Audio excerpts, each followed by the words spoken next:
Bob Odenkirk returns as lovable family man Hutch in Nobody 2, a movie I'm not sure anybody was asking for, but nobody got. Let's talk about it in a spoiler-free review right now.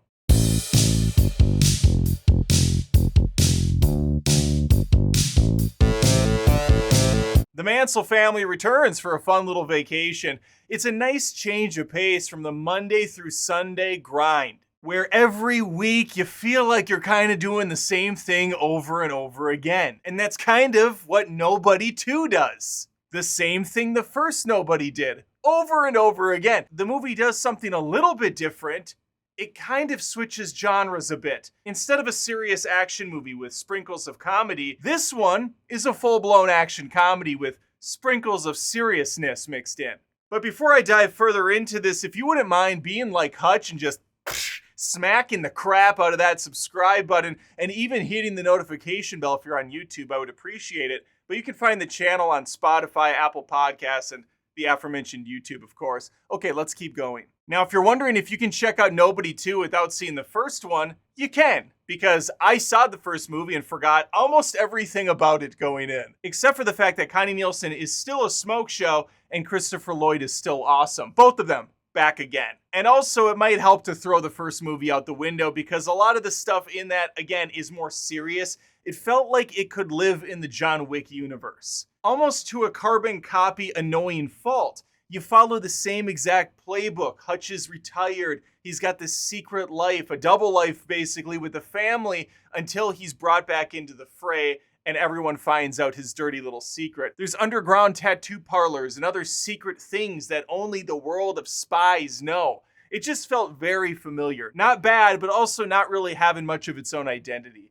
With Nobody 2, it pretty much tosses out all the secret agent spy stuff. Yes, he's still working for a company, and he has a debt of $30 million he needs to clean up, but there's really no John Wick stuff going on. He's not staying at a Continental, he's not using his own currency. This one is a lot goofier. Where the first one's very Wick related, I would say Nobody 2 feels more like a Deadpool or a Bullet Train. This also has a brand new director who previously worked on a lot of horror films, and you can kind of see that play out with some of the grosser moments in the movie. It is rated R for swearing, violence, blood, action. It's got it all. It also has Colin Hanks with one of the worst haircuts I've ever seen. We meet him and the rest of the lovely law enforcement that work for the small town of Plummerville, home to Wild Bill's majestic Midway and Water Park, the oldest water park in America. And this will act as the perfect vacation spot for Hutch and his family, as he grew up with fond memories of Wild Bill's.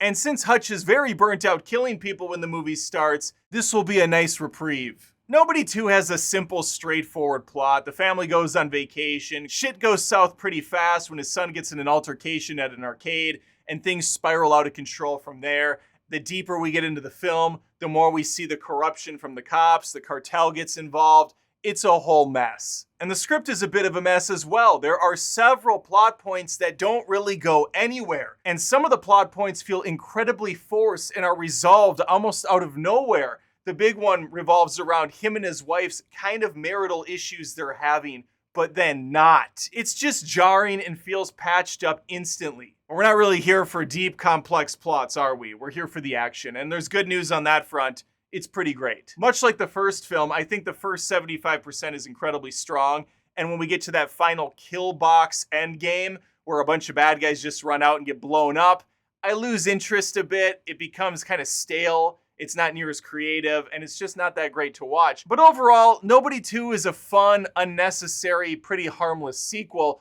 unless you really love the first one. And some of the more serious aspects, you're definitely going to be missing that here.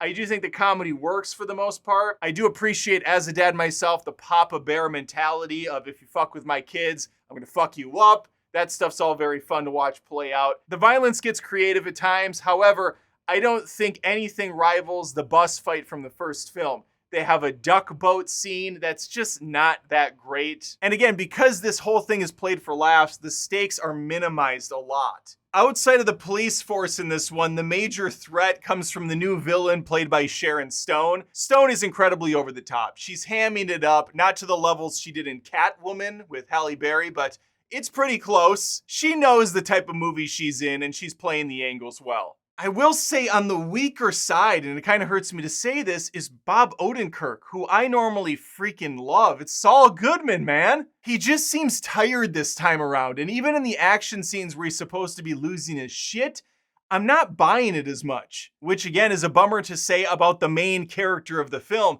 Yet even though his energy is pretty lax this time around, the film still moves quick enough. There's enough action going on where you're not going to be bored.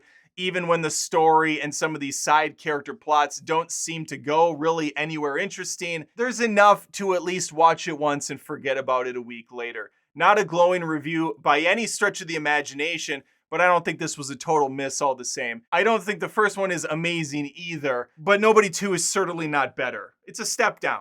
Nobody 2 is not something I would say, oh my God, you gotta rush out and see this. It's such a great companion piece to the first. This is a fine movie to comfortably stream from your couch. If you have like a monthly Movie Pass membership though, I wouldn't miss this. It still has enough here where you could warrant a couple hours at the theater and be perfectly fine. Okay, that's all I have for you. A pretty quick review for Nobody 2. There's just not a whole lot to say. You kind of know what you're getting going in, especially if you saw the trailers. All right, let me know if you saw this movie or if you're planning to. Please, again, think of subscribing to Adam Does Movies on YouTube, Spotify, and Apple Podcasts. I post reviews, live streams, rants, whatever, movie-related every single week, almost every single day. It's kind of out of hand at this point.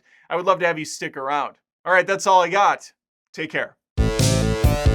If you appreciate my content, I am a one-man band. This is a ton of work and you want a way to give back. Head on over to patreon.com/AdamDoesMovies. There's tons of exclusive perks over there. Look at these awesome supporters so far. There's some of the best people on this planet and you could be one of them. You could be right there alongside and I would appreciate it.